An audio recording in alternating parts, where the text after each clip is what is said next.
Yang pertama, kita coba di brainstorming dulu, coba digali dulu cara berpikir kita supaya benar menempatkan Al-Quran itu sebagai mukjizat, bukan sekedar kita bacaan. Ini bedanya nanti dengan bacaan-bacaan biasa dan juga dengan kitab-kitab suci sebelumnya. Ingat, ada yang hanya sekedar wahyu memberikan penguatan tauhid, ada yang menjadi kurikulum hidup. Nah, Al-Quran ini bukan sekedar wahyu yang mengkonfirmasi keimanan kita, tapi di saat yang bersamaan menjadi kurikulum kehidupan kita sampai kita menghadap Allah Subhanahu wa Ta'ala. Itu ada di Quran surah kedua Al-Baqarah di ayat ke-185. Saking istimewa dan tingginya dipilihkan di malam terbaik, di hari terbaik, di bulan terbaik, oleh malaikat terbaik kepada Rasul terbaik. Malamnya saking pentingnya, suasana di malam itu dinaikkan semua jenis kebaikan sehingga amal soleh pun naik lebih dari 1000 bulan pahalanya. Itu nanti ada di Quran surah ke-97. Inna anzalnahu fi lailatul qadr. Tuh, kenapa pakai lailah tidak pakai lail?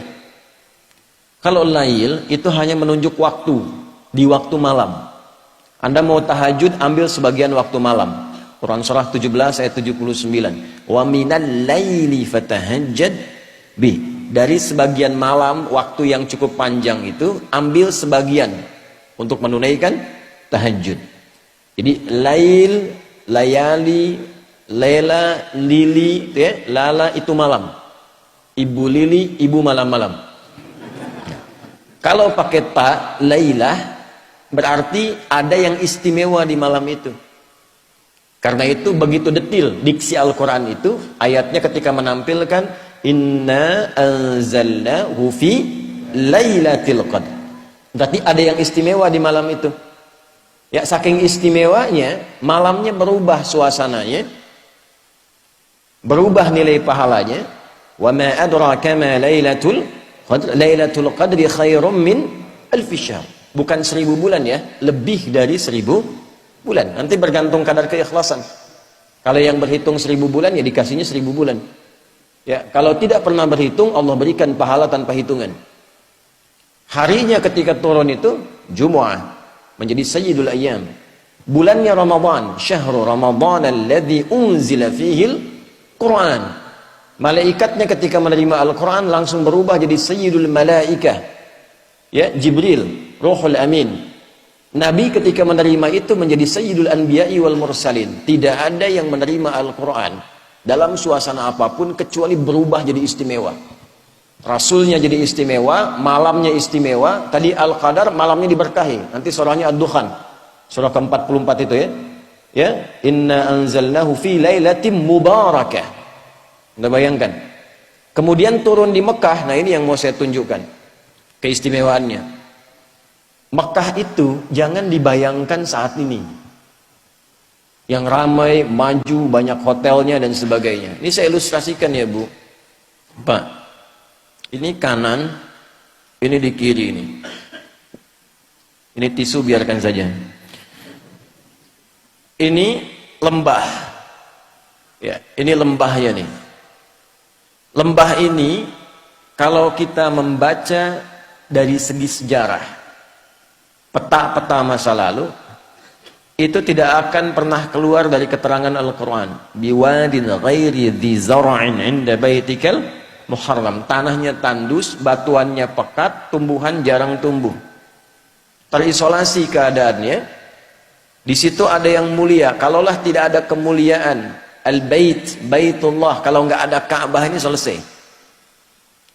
Diliputi oleh padang pasir, Sahara yang luas.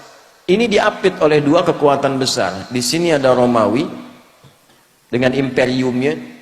Ya, saking dahsyatnya Romawi, kalau Bapak Ibu nanti ada sempat waktu mengunjungi, itu terbentang Mediterania, ada laut besar Mediterania dari Italia ke Libya, Tunisia sampai ke Turki itu sampai sekarang arsitektur bangunannya peninggalan Romawi masih ada.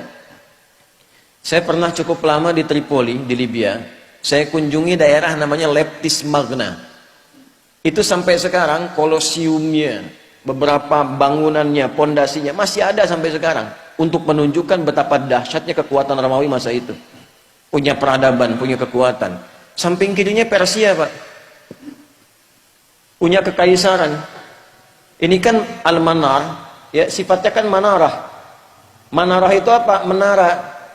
Menara itu apa? Itu dulu puncak salah satu nilai spiritual tertinggi Persia. Karena ketika mereka mau menyembah, menempatkan api di atas menara. Nanti di era Islam, ketika Islam masuk ke Persia, digantilah, tempatnya tidak dirubah, fungsi tempatnya dirubah, diganti sebagai tempat azan, untuk menunjukkan bahwa setiap tempat penyembahan itu diarahkan kemudian kepada Allah Subhanahu wa Ta'ala. Singkatnya, di sini ada Romawi, di sini ada Persia, dua kekuatan besar. Pertanyaan saya, kenapa Qur'annya turunnya di tempat titik yang tadi disebutkan? Yang tandus, yang peradaban belum muncul, yang penduduknya sebagian besar pada masa itu banyak yang berbuat kriminal, pemabuk banyak.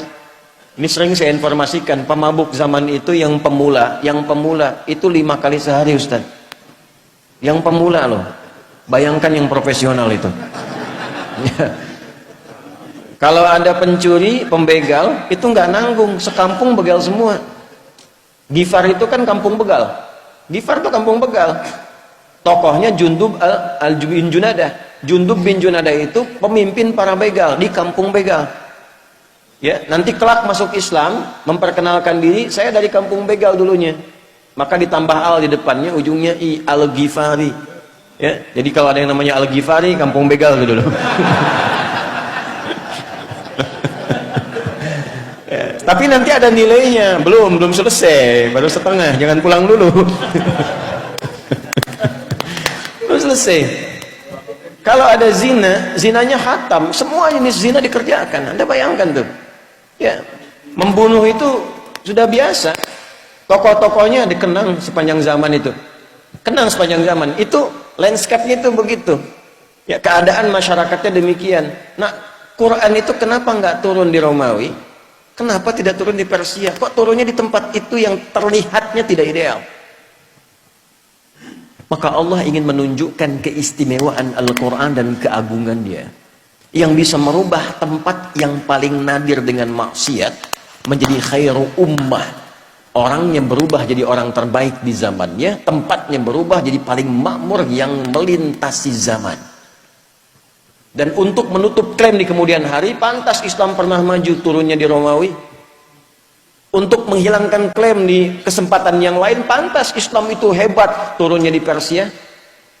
Tapi ketika diturunkan di tempat yang paling rendah, belum ada peradaban, belum ada kemajuan, maka Allah ingin membungkam siapapun yang menyangkal keistimewaan Al-Quran. Dibuktikan di setiap zaman Quran diturunkan di titik yang paling rendah di muka bumi, masyarakatnya paling kontroversial, maksiatnya paling banyak, bisa dirubah oleh Quran dengan satu kilatan yang luar biasa menjadi manusia terbaik yang dikenang sepanjang zaman.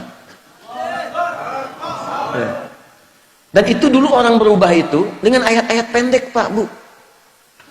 Ibu kenal Bilal bin Rabah? Ayo, kenal di mana tuh? Atau ya, Bilal itu kan hafalnya baru Al-Ikhlas coba. Tapi kekuatan Al-Ikhlas itu bisa menajamkan hatinya, pikirannya, dan memberi kekuatan pada fisiknya.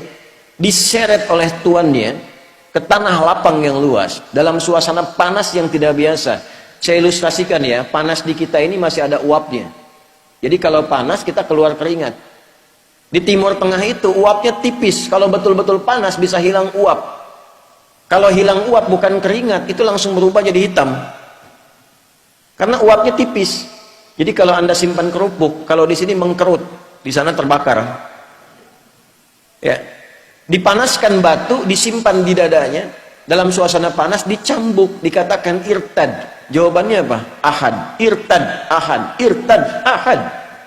Ya, kamu murtad, ahad. Enggak, Tuhan saya esa, qul huwallahu ahad. Itu kalimat satu kata di surat Al-Ikhlas menajamkan hatinya, menguatkan pikirannya, memberikan semangat luar biasa pada fisiknya. Dan datang anugerah Allah. Umar itu Cuma 2 huruf berubahnya. Siapa Umar sebelum masuk Islam tuh? Anda paham semua, baca sirahnya, baca sejarahnya. Jangan dilihat Umar sekedar setelah masuk Islamnya, lihat perubahannya. Bagaimana Al-Quran merubah pribadi seseorang menjadi istimewa. Itu kedahsyatan Al-Quran. Umar kan dulu luar biasa sebelum masuk Islam, bahkan berkeinginan membunuh Nabi kan. Di perjalanan yang sangat luar biasa, sebelumnya Nabi doakan di antara 2 Umar kan, memohon pada Allah kebaikan. Di perjalanan hanya mendapatkan informasi saudarinya masuk Islam. Saat sampai ke tempatnya hanya terdengar 2 kalimat dulu tuh, Toha.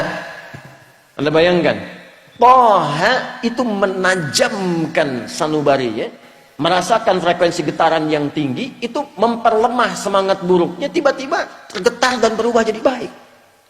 Cuman dengan Toha jadi mulia.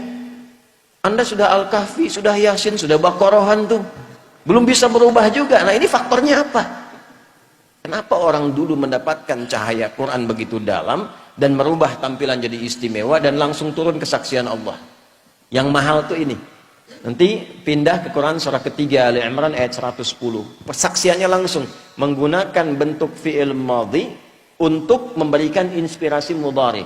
Kuntum khaira ummatin ukhrijat linnasi ta'muruna bil ma'ruf wa tanhauna 'anil munkar wa tu'minuna billah. Ini mahal kalimatnya.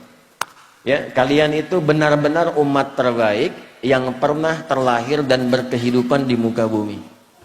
Jadi teladan. Nah, bagaimana mereka menjadi umat terbaik itu? Ketika mengambil spirit dari Al-Quran dan menerapkan kurikulum yang ada di Al-Quran pada kehidupannya. Jadi Al-Quran itu saking istimewanya bukan sekedar bacaan Pak Ibu. Membaca itu adalah membuka pintu untuk mengetahui isinya. Nah Al-Quran itu nanti ada 3 level. Level bacaan, level pemahaman, level pengamalan. Saat membaca itu untuk tahu isinya, untuk dipahami. Makanya kalimat pertamanya Iqra. Iqra itu belum menuntut paham dari qiraah. Ya, ketika ada qiraati, ada Iqra dan turunannya, kan kita tidak diminta memahami. Di mana-mana orang baca pertama kali itu untuk bisa baca, tidak dituntut paham. Itu hukum standar. Setelah itu memahami. Maka pindah ke tilawah. Tilawah itu, Bapak Ibu sekalian, bukan sekedar baca. Tapi membaca, memahami apa yang dibaca. Setelah periode Nabi diisi dengan wahyu, setelah itu dialihkan tahapnya dari qiraah ke tilawah. Ketika ada praktek ibadah dan muamalah, langsung berubah jadi tilawah. Bukan qiraah lagi. Ya, contoh, sholat ini. Sholat itu ketika ayatnya turun, berupa perintah penunaian, itu iringan kalimatnya bukan qiraah lagi, tapi tilawah. Buka Quran surah ke-29, Al-Ankabut ayat ke-45. Saya yakin umumnya jamaah hafal tengah-tengahnya, tapi awalnya jarang dibaca. Ini yang tengahnya nih. Innas sholata tanha. Apa awal ayatnya? Tuh kan? Awal ayatnya utlu ma uhiya ilaika minal kitab wa aqimis shalah. Innas sholata tanha 'anil fahsya'i wal munkar. Utlu kata perintah dari kata tilawah. Tala yatslu tilawatan utlu. Wahyu pertama, Iqra bismi rabbikal ladzi khalaq. Setelah terkumpul wahyu ada perintah ibadah, utslu. Apa bedanya qiraah dengan tilawah? Kenapa turun qiraah di awal Iqra bukan utslu? Karena qiraah itu hanya perintah untuk menghadirkan apa yang diingat atau membaca yang di hadapan tanpa menuntut memahami apa yang dibaca itu. Kenapa wahyu pertama itu Iqra bukan utslu? Karena Nabi Muhammad itu jangankan paham, baca aja nggak bisa. Gitu. Salah kalau tilawah di awal utslu, itu menunjukkan ada bacaan. Makanya Nabi mengatakan Iqra ma'ana biqari. Saya nggak bisa baca, saya nggak punya hafalan, saya nggak pernah sekolah, saya nggak punya guru. Kenapa dibuat Nabi itu oleh Allah ditetapkan ummi? Untuk menunjukkan Qur'annya orisinil bersumber dari Allah. Litakidi ummiyati Muhammad sallallahu alaihi wasallam, untuk menguatkan Nabi itu seorang ummi, untuk menunjukkan pada semesta bahwa Al-Quran itu orisinil firman Allah, tidak ada campur tangan Nabi Muhammad di dalamnya. Pernah nggak ngaji ayat Quran yang membimbing bisnis itu apa? Hadis-hadisnya apa? Keluarkan Kitabul Buyu'. Bimbingan dari Al-Quran dan hadis mengantarkan pada bisnis yang sukses dan membahagiakan. Tidak pernah ada sahabat, tidak pernah ada tabi'in, dan orang-orang sukses yang kita kenang sebagai orang kaya luar biasa, yang mengamalkan petunjuk itu dalam pekerjaannya, kecuali dagang dan bisnisnya tidak pernah kembali modal. Selalu kembali untung. Tidak pernah kembali modal, selalu untung. Ya, saya mengatakan ini karena saya meriset, Pak. Saya riset, Abdurrahman bin Auf itu pernah saya riset. Dari mulai modal pakaian, mempraktekkan petunjuk bisnis dalam Al-Quran, dipraktekkan petunjuk nabinya, jadi orang paling kaya di masanya, yang kalau kita hitung valuasi hartanya, nilai hartanya di era sekarang, itu saat meninggal mewariskan 14.000 triliun. Utsman bin Affan radhiyallahu ta'ala anhu, asetnya masih ada sampai sekarang. Anda kalau umrah lewat itu, ya, jalur itu pasti melewati satu hotel, warnanya krem, itu tulisannya jelas, wakaf Utsman bin Affan radhiyallahu ta'ala anhu, wakaf.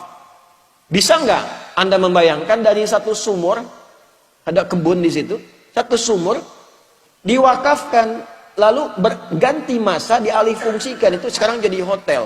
Dibukakan akun di Bank Saudi atas nama Utsman bin Affan radhiyallahu ta'ala anhu. Setiap ada penghasilan dimasukkan ke situ, disedekahkan untuk kepentingan umat Islam. Orangnya sudah wafat 15 abad yang lalu, nggak ada orangnya, akunnya ada. Kita orangnya ada, akunnya nggak ada. Mari cek. Nah, itu yang merubah itu apa? Al-Quran. Sehingga sahabat itu, mereka punya passion, punya bakat, dialirkan dan jadi pilihan. Kan 4 ya, Anda tinggal lihat di 4 ini. 1 kedudukan, ilmu yang kedua, 3 harta, yang keempat tenaga. Anda mau pilih yang mana? Tentukan salah satu. Tentukan salah satu dari 4 ini. Ya, di kedudukan silakan. Ya, dari yang paling tinggi misalnya dari presiden, jadi gubernur, jadi wali kota sampai ke bawahnya terus gitu. Nanti lihat belajar pedomannya bagaimana jadi pemimpin yang baik, turunkan. Maka di situ kita punya tokohnya, ada Abu Bakar, ada Umar dan turunan-turunannya, sejahtera. Setiap di copy paste di generasi setelahnya makmur. Karena memang tidak dibatasi di waktu tertentu. Silahkan Anda cek. Di era Umar bin Abdul Aziz kan bukan eranya sahabat. Hebat juga, luar biasa juga. Sampai masa keemasan dibawa. Terbalik ketika Qur'annya ditinggalkan, malas ngajinya, hadisnya jauh, selesai. Jatuh. Silahkan cek dalam sejarah. Masa-masa keemasan orang-orang Islam pada masa itu ketika dekat dengan Al-Quran. Ulamanya masih didengar, dijaga, diamalkan, ilmuwan makin banyak, sampai ke Andalusia, sampai di Iberia, sampai Mensibwa, sampai disebutkannya peradaban Islam di Spanyol, peradaban Islam di Portugal, peradaban Islam di A, B, C, dan sebagainya. Kapan? Ketika dekat dengan Al-Quran. Ketika Qurannya mulai jauh, mulai sibuk dengan dunia, jatuh. Nah ini yang mau saya tekankan di bagian yang pertama. Ilmu silahkan, kita punya tokohnya, ada Ali bin Abi Thalib, ada sahabat Abu Hurairah radhiyallahu taala anhum jami'an, ya. Kemudian di babnya apa lagi? Harta, ada Utsman bin Affan, Abdurrahman bin Auf, ada Talhah dan sebagainya. Bab tenaga siapa? Ada Bilal bin Rabah. Apa Bilal pernah dikenal sebagai crazy rich di zaman Nabi? Tidak. Bagawan pengetahuan? Tidak. Punya kedudukan? Tidak. Apa pekerjaannya? Adzan. Tapi pernah nggak Anda mendengar begini? Bilal cemburu pada hartanya Utsman. Pernah? Tidak. Bilal cemburu pada ilmunya Ali. Pernah? Tidak. Kenapa? Karena mereka sudah memutuskan pilihan. Saya memilih yang ini sebagai bekal pulang kepada Allah. Jadi nggak ada cemburu pada yang lain karena punya jalan hidup. Saya memilih adzan. Kenapa? Karena saat adzan Allahu Akbar, Allahu Akbar. Begitu selesai Nabi komen, aku mendengar suara tapak kaki Bilal itu di taman surga. Dan dari teriakannya itu dipanjangkan lehernya. Kata kiasan. Maksudnya diberikan keutamaan dari suara adzannya. Bilal begitu dengar, adzan aja saya udah ke surga. Ngapain saya capek kayak Utsman itu kan? Makanya beliau pilih itu. Jadi kebanggaan. Anda bayangkan. Setelah Nabi meninggal, itu dikejar-kejar, dicari Pak. Bilal ada di mana? Sembunyi mempertahankan passionnya. Sembunyi, ditawari ketua Mahkamah Agung. Tuh. Anda bayangkan? Itu kan penawarannya tinggi, itu hakim agung tertinggi, ditawarin, ngumpet di pedalaman. Akhirnya karena nggak bisa, bagaimana dirayunya? Azan aja deh. Baru mau datang. Jadi, tapi begitu sampai asyhadu anna Muhammad Rasulullah, pingsan. Karena membayangkan kenangan bersama Nabi, membayangkan keutamaan. Ini balik lagi. Jadi kebanggaan. Rizki kan sudah teratur. Asal Anda bergerak, Allah kirimkan. Profesi itu kan cuma perbedaan dalam mencarinya saja. Yang dosen, yang arsitek, yang dokter, itu cuma perbedaan dalam mencarinya. Kuota rizkinya teratur. Walladzi qaddara fahada. Telah ditetapkan, diberi petunjuk, tinggal ikhtiar, rizki dapat. Jadi biasa-biasa saja. Orang dulu tuh biasa-biasa saja, menganggap Abdurrahman bin Auf biasa-biasa saja. Kata Nabi, ya, ini kalimat yang sangat viral ini. Kalimat sangat viral. Beliau itu tidak khawatir dengan orang Islam yang kaya, karena kaya itu biasa saja. Yang khawatir itu yang tak mampu memanage kekayaannya. Jadi biasa-biasa saja, tidak usah berlebihan. Sama saja dengan yang ngambil tenaga, dengan yang ngambil ilmu, dengan yang ngambil kedudukan. Yang membedakan cara memanage, cara mengolahnya. Kalau kita punya fikihnya jadi kebanggaan. Oh, Bapak cuma adzan? Iya. Saya punya sanad ke Bilal bin Rabah. Bacakan hadisnya. Dan itu kan jadi kebanggaan tersendiri. Fikihnya ada, jalannya ada. Nah, ini yang ingin saya tekankan dari nilai-nilai Al-Quran.